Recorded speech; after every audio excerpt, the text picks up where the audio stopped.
Okay, so essentially what I want to do with you today is I want to do three simple projects. The first project is we're going to make a Charlie Brown style ghost from the Charlie Brown and the Great Pumpkin. I can't remember the name of it right now, but we're just going to make a simple sheet ghost type thing. The second thing we're going to do is we're going to make a flag. We're just going to have a flag waving in the wind. And then the third thing that we're going to do possibly is make an explosion. It all depends on, I guess, on how much time we have and how this all works. So this will be our first kind of attempt at it. So in order for this to work, you're going to need to be familiar with the location of nCloth in Maya. So you need to make sure you drop down and choose nDynamics from the polygons drop down menu. Or at least be able to switch quickly between polygons and nDynamics in this drop-down menu, and also be able to switch quickly between polygons in the tab and nCloth, the nCloth tab as well. So we've got nCloth and polygons. So to start out, I'm going to make a sphere, just a simple sphere. This is going to be kind of the base of our ghost head, right? The sheet that covers the ghost is just going to be hanging out here. Then we need to pull out a sheet. A sheet is just going to simply be this nice polygon plane. Now, I can tell you right now that somebody out there isn't listening to me. They're really excited about the possibility of somebody else in the class knowing what some obscure movie was or whatever. That was a terrible reference. I apologize. I'll edit that out of this movie. I probably won't. Anyway, so somebody's not listening right now, and or not going to watch the movie, and they're going to try to make a cloth out of this surface. The problem is the cloth is going to it's creating a simulation, and the simulation of the cloth is based upon the number of divisions in the polygon. This has one face, meaning it will act as if the cloth is stiff and rigid. It won't bend because it has no points of articulation to bend. So we need to add divisions. There's a couple of ways of adding divisions. The easiest way to add divisions to a plane is in the channels box. You go into the channels box, go to the inputs, come to subdivisions width, put in, last class I used a value of 30 and it turned out really nice. Value of 30 by 30. That gives me quite a number of polygons. It's not too many. It's not too little, so I'll still get some nice illusion. 50 by 50 is also a really nice number. However, the 50 by 50 does slow down the machine quite a bit when running the simulation. So you can do 30 by 30 or 50 by 50. Now, if you have, like some folks, made the mistake of creating a duplicate and working off of a duplicate plane, you notice that I have no inputs to go off of in my channels box with the duplicate. So instead what I have to do is I have to go into the polygons tool set, go to Edit Mesh, and hit Add Divisions. And I'm going to add divisions several times. Doing it once adds 4 divisions. Doing it twice will add 4 divisions to each of the 4 divisions. So if we use math, we know that it will be 4 squared, which is 16. So then if we do it again, 16 times 16, or so each one of the 16 will be multiplied by 4. So anyway, so you get the general sense that repeating the tool a couple of times is going to give you a lot of divisions. So I'm just repeating the tool: Edit Mesh, Add Divisions, Edit Mesh, Add Divisions. Edit Mesh, Add Divisions, Edit Mesh, Add Divisions, Edit Mesh, Add Divisions. If you don't have Edit Mesh, make sure that you dropped from the nDynamics tab to the Polygons tab. Okay, remember we need to switch between the two, between Polygons and nDynamics. So in nDynamics, here I have now, I probably went one too many divisions. No, I didn't. I like this number of divisions. So there we have actually quite a few divisions. This is going to create a nice, smooth cloth. It may slow the machine down a little, but it'll be nice and smooth. Some experts in the field, when they're doing nCloth, they prefer to do what's called triangulating the mesh. I like quads. There's no qualms about it. Anybody that talks to me knows that when I model, I use quads. I hate triangles. To me, triangles are just, they're difficult to model with. They're better suited for video games and old school computers that can't handle a lot of divisions. But there are some experts who prefer to use triangles when creating cloth. If you want to use triangles, you can go to Edit Mesh, which is under your Polygons tab, and hit Triangulate. I'm sorry, it's under Mesh, Triangulate. So you can triangulate it, which essentially just takes each of your quads and divides them, cuts them in half, and makes triangles instead of quads. I would tell you right now, especially where we're experimenting, where we're having a little bit of fun with this, I'd try both. Try quads, try triangles, see which one gives you a better look. Last class I used quads, this class I'm going to use triangles, and we'll see the difference between the two. So here I have my sheet and my ghost head. What I need to do now is I need to convert both of these objects to something that the computer will apply gravity to. And we're going to use nCloth and nDynamics to do that. So let me drop down again and choose my nDynamics tool set and go to my nCloth tab. In my nCloth tab, as we go from left to right, you can see all these different fun icons. We're going to use the first two on the left. The first one will make a selected mesh an nMesh or nCloth. The second one from the left is going to be create a collider. You'll remember from doing the cereal bowl that we put n particles inside of the collider. And in order for the particles to say that the object had to be a collider. Well, now we have this we have this hotkey that's essentially going to do the same thing we did when we made our cereal bowls. So I'm going to select my ghost head, and I'm going to click this icon right here where my mouse is pointed. Okay, and I'm just going to click that. You're not going to see anything really except for maybe the N that drops into the middle of your screen. All that tells me is that this is a collider and that we now have gravity in the scene. Next, I'm going to select my sheet, and I click on the t-shirt. The t-shirt is going to make this an nCloth. Both of these can be done under the nMesh tool set. So instead of clicking the icon, you can go to nMesh, create nCloth, or to nMesh, create passive collider. Either one will do the same thing. So I'm going to click the t-shirt, and now it's just a matter of running the simulation. So I hit play. I only have 24 frames. I'm going to need a few more. So let me go in and let me make it 240 frames. That'll give me 10 seconds to run a simulation. If you get an error message here, that's normal. It's because we're trying to push the computers a little bit. And I can tell you I'm going to need a little bit more than 240 frames.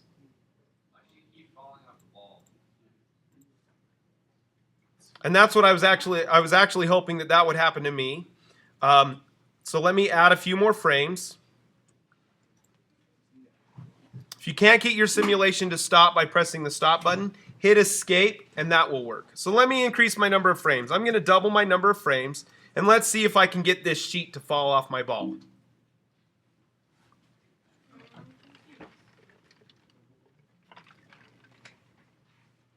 Yeah, my sheet isn't very pretty, and I can fix the kind of the blockiness later. But for what we're doing today, this is fine. What's happening, Joe? Okay, so my ghost is going to be exposed here in just a second. It's sliding off the ball, and it will slide off the ball into the abyss. If I had enough frames, it will fly off for infinite, essentially an infinite space, at least until the computer explodes. So what we need to do is we need to make some constraint points, right? We want to constrain the sheet to the ghost's head so that he won't be exposed and everybody will see his ghost underpants, right? So the way we do that is we constrain it using vertices. I think that's the easiest way to do it. And so essentially now because of time, I'm going to do it the simple way. If you wanted to spend more time with it, you would want to make sure that the vertices line up. And for our next example with the flag, I will make sure that the vertices line up because that's going to become critical in what we do later on. But for right now, I'm going to right click and go into vertex mode on the ghost head. I'm going to right click and go into vertex mode on the sheet. I'm going to highlight the top vertices of the sphere, and I'm going to try my best at getting just a little patch of vertices, and apparently I've screwed that up already. I want just a little patch of vertices on the sheet part as well. So let me come in and just grab just a few vertices. Okay, so this isn't perfect, but it's good enough to illustrate the point that I want to illustrate. So I have a set of vertices here and a set of vertices here. When I hit this icon right here, the create a constraint between the selected nucleus object vertices, edges, or faces, what it's going to do, in a sense, is it's going to sew an imaginary piece of elastic between this point and this point. And it's going to do it in the best way it thinks possible. So it's going to look and say, well, this is closest to this, and this is closest to this, and this is closest to this. So let's go ahead and make it figure that out. Sorry, but I think I lost you when you were talking about lining up vertices.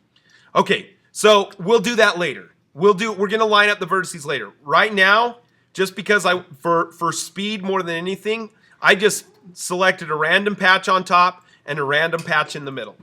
Okay. Later on, you're going to want to make sure that this point lines up with this point, and this point lines up with this point, and this point lines up with this point. Right now, I don't care about that. I just want something close. So I get them close, and I click this icon right here. It looks like it's two faces, then a couple of dots, and then two more faces. This icon right here.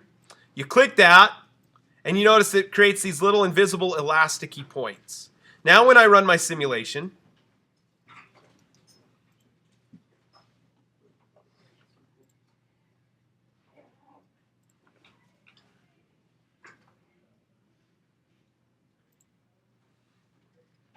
the sheet is constrained to those points. So because I had it sitting up a little bit, you can see I've got some of these points that they're not real thrilled about being pulled that direction, so they're kind of being funky.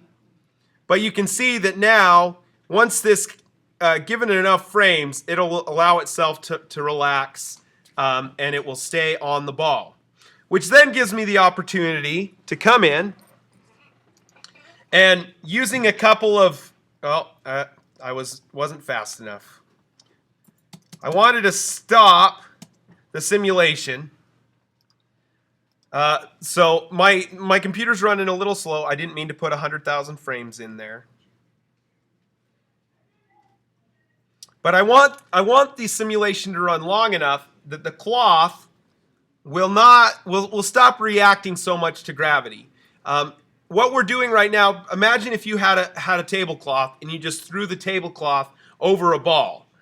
It's going to take a second for that tablecloth to just relax itself around the ball. Versus if you laid something gently across the ball, it would, again, gravity would take place and it would just lie a little softer. So I want this sheet to relax a little bit. Right now at this frame, that's about as relaxed as I want it. So I'm going to go ahead and hit escape, which stops the simulation. I'm going to highlight everything and go to NSolver, NSolver initial state set from current. And what that's going to do is that's going to say that on frame 1, I want my mesh to look like this. So now I'm back at frame 1. So here I have my mesh, and it's still relaxing itself a little, but that's fine. But now I don't have to wait for it to sit and run that simulation of it falling over and over again. And so now I can do some fun stuff. So let me start the simulation over. I'm going to jump back down to 240 frames. And I'm going to set a couple of simple keyframes. So I'm going to come in and select my ball, my sphere, my ghost head, whatever you want to call it. It's selected. It's just the pivot isn't set. Okay, so I've got the ball selected, and I'm going to set a keyframe at 1, and then I'm going to move over a handful of frames. Move my ball over, don't worry. It's part of the simulation that it's staying there. And I'm going to set a keyframe at 15. And then I'm going to come over a few more frames and set a keyframe at 43. These are random values just to show you that I can make my ghost move, which is not supposed to do that. Why? That's actually kind of cool. Yeah. Hey, look at Terry. Like seizuring. So I might have made the ghost move a little too fast for for the sphere, but given enough processing time, and if you slow it down enough, and if you have the right connections, you can actually make it move around like it's a Halloween ghost.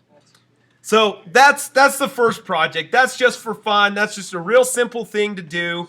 Doesn't take too much effort. Just a real brief introduction into the world of Encloth. Now let's do one more project and we'll go from there. 2 questions. Here's what we have. Again, how do you make the elastic? I'll show you how to. It's this icon right here, but I'll show you how to line that up with the flag. With the flag, this will make a little more sense. Okay. All right. Let's go ahead and go into the flag.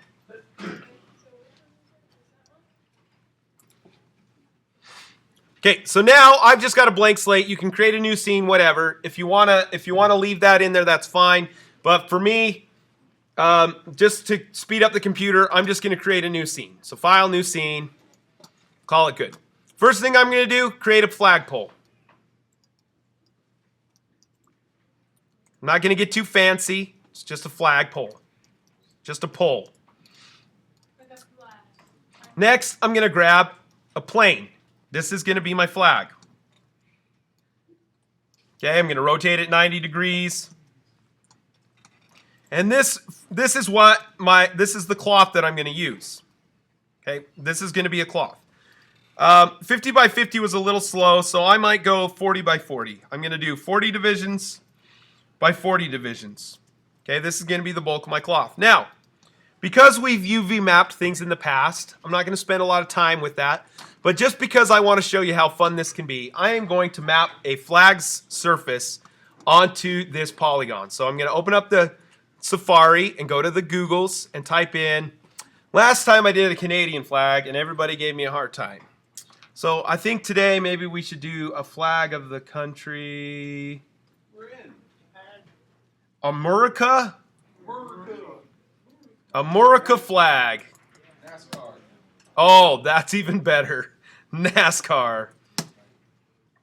NASCAR flag. Go to the images. Image block. Oh, perfect. Here we go. We're just going to grab this lovely, lovely NASCAR flag from Outdoor Wholesale. Just going to drag that flag picture to my desktop. America. I want to make sure that it went to the desktop. Sure, it sure did. Now I can come in. I'm going to right click, assign a new material, choose Lambert. Uh-oh, I think I froze the computer. Oh no. Pick Lambert.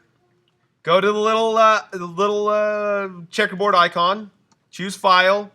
Go to the little folder. Now I don't have a project folder set up, so I'm just going to run this off my desktop. Aw. Now I got to go into my UV editor. And I'm just going to simply go into UV mode. I'm going to rotate my UVs so that they're facing the correct way. And then scale them. I guess I better move them. Just scale them so that NASCAR fits in there. Okay. It's not perfect, but you know what? I'll take it. Oh, it's upside down. We're flying it upside down because we have respect for the NASCAR driver that died or something. Okay. I'm going to go ahead and delete the history on this. Sometimes it's just good policy to come in and go to delete all by type history, just because it cleans up the model a little bit. Next over here, I'm going to add some divisions along this post. Now you can see that because I deleted the history, I no longer have inputs on this cylinder. So I can either do one of two things. I can either add divisions, excuse me, the same way I added divisions before by going to Edit Mesh, Add Divisions. I can use the Insert Edge Loop tool, or even easier than that, I'm just going to create a new cylinder. Come in, and I'm going to give my cylinder 42 divisions along the height. Any guess why I would choose, or I mean 47 divisions. No, I want 42. Sorry. Any guess why would I do 42 divisions? The flag is 40 divisions tall. I want to take those 40 divisions, those 40 vertice edge loops, and I want to make them so that they line up with the flag. If I had 40, I would have to smush the whole cylinder. With 42, I have a division on top and bottom that can stay there. So what I'm going to do now is I'm going to go into vertex mode, and I'm going to highlight everything, and sometimes it's easier if I'm in my front view, so I may hit spacebar, go into my front view. Actually, let me go into my side view so I can see it. And I'm going to highlight all but the top and bottom edge loops. I'm going to scale it down and move it up. Now, it doesn't have to be perfect, but you can see that this edge lines up with this edge. This edge lines up with this edge. This edge lines up with this edge. This edge lines up with this edge. So that's almost a perfect fit, so that when I put those little elasticy bonds, it's gonna fit perfectly. Okay? So now I'm gonna come in and I'm gonna try to select just one line. Oh, I'm forgetting something very important. So I've got that set up in this setup. Now I need to make this a collider, so I'm gonna go to my end cloth, select the little icon. I don't know how to describe it other than the t-shirt laying across the sphere. Make that a collider. I'm going to select my flag, make it an end cloth. So now I come in, and I've got to be pretty precise, but I'm going to come in and select what I hope is one set of vertices.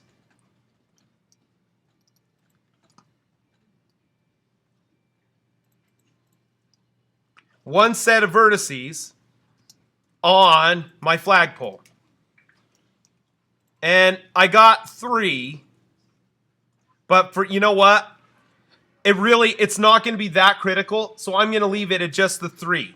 Okay, so I went in and I selected those 3 all the way up and down. Okay, so there's 40 divisions selected there. Now I'm going to come in and go into vertex mode of my flag, shift and select just one row of vertices, and click this icon right here. This icon right here is going to give a connection between the two. When I do that, does the constrain, and now you can see that I have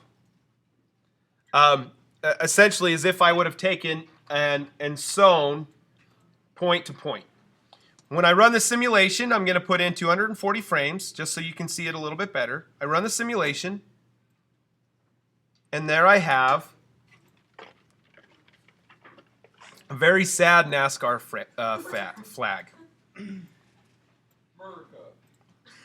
That's right. So, you know what? Let's make our flag blow in the wind. Before I do that, I do want to show you a couple of cool things. So now we've made some cloth. Now you can literally spend 10 hours adjusting little attributes to make it go to make the flag have different wave differently, have different rigidity. You can even have a tear on it. Has anybody played the new Borderlands 2 game? There's a new engine called PhysX that allows you, if you have a fast enough computer or machine, you can have the physics of a flag actually rip. And Maya has something built in for that as well. So we're going to play with a few of those things, and then we're going to end for the day. So the first thing I want to play with is rigidity, because it's fun. So I'm going to select the flag, come into my inputs, and you're going to see inputs. Mine is called End Cloth Shape 1. What I'm going to do is I'm going to look for one called rigidity. And it's right here. It's called rigidity. Now, if you want to kind of play with the attributes on the fly, you literally click the word in the channels box, come over to the perspective view, middle mouse click down, and drag left or right. Dragging right, I can see I can have a maximum rigidity of 10. So let's see what happens when I make it a rigidity of 10 and play the simulation.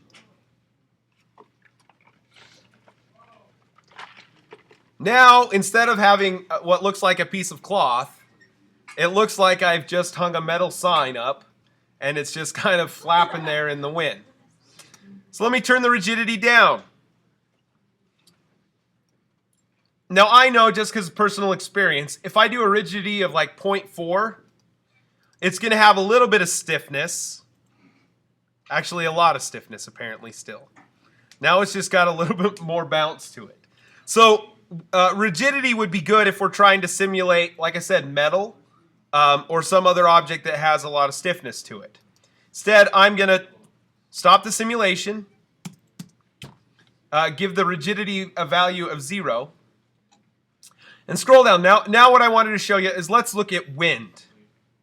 Okay, so down here, if you come over here a little bit, you've got a local wind value. So let me put a local wind value on the x-axis and just increase the wind to a factor of 0.5 or 5. Let's see what that does.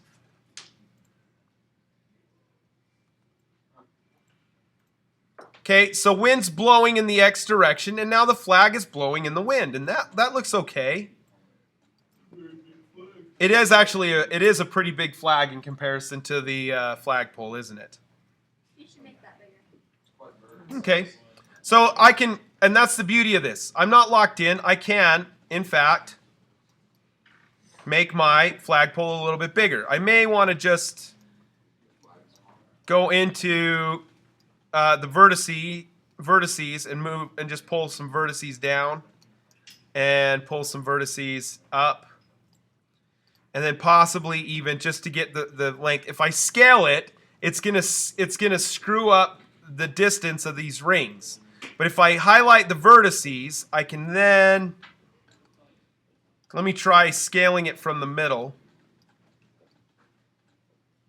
Yeah, see, that's still gonna make it. It's still not gonna quite adjust, but that's fine. We'll leave it. We'll leave it like that.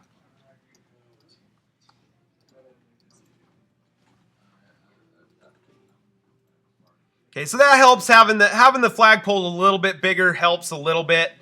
But let's go back and play with the wind a little bit more. Let's go into the wind and maybe make. Let's throw some wind on the Y. Let's beef up the wind to a factor of 65 and see what that does.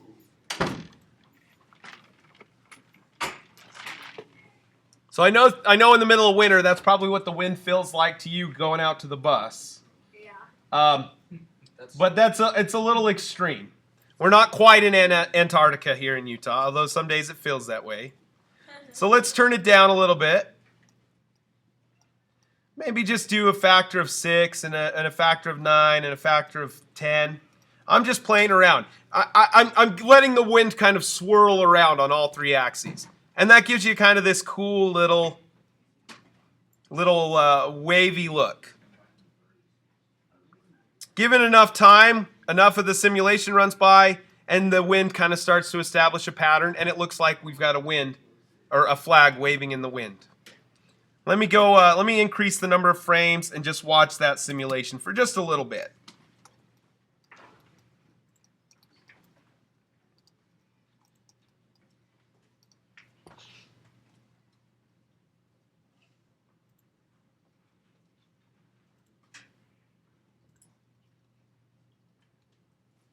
Now right now, because of the number of divisions I have, because I'm recording the screen at the same time, my computer's slowing down a little. I don't have all the RAM that I might ordinarily have.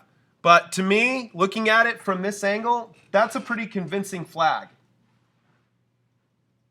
Now it doesn't look like we're going to have time to get to an explosion today, but because of all the awkwardness, I'll show you how As I may have showed Gerald, I may not have. I'll show you how to make a wall explode using end cloth. But in the meantime, you've got a half hour. You guys can play with this if you'd like. If not, you can go ahead and work on your airplane a little bit. I'll give you more instruction on the airplane on Tuesday. In the meantime, let's have fun with this and see what we can do. Remember, you can also come in. You can also come in and keyframe. I can keyframe the flag so that the flagpole so that it's waving as almost as if I was in the color guard. Hey, that's pretty cool. So here we go. Let's see what this looks like. Yay, I'm in the color guard. Marching. Genius. I'm in the marching band. So you're married. You waved it twice, and then you just kind of. Yeah, I waved it twice and then held it in the same location. But ideally, you can kind of see what's going on. So I hope you enjoyed that and can have some fun now with end cloth, and the rest of the time is yours.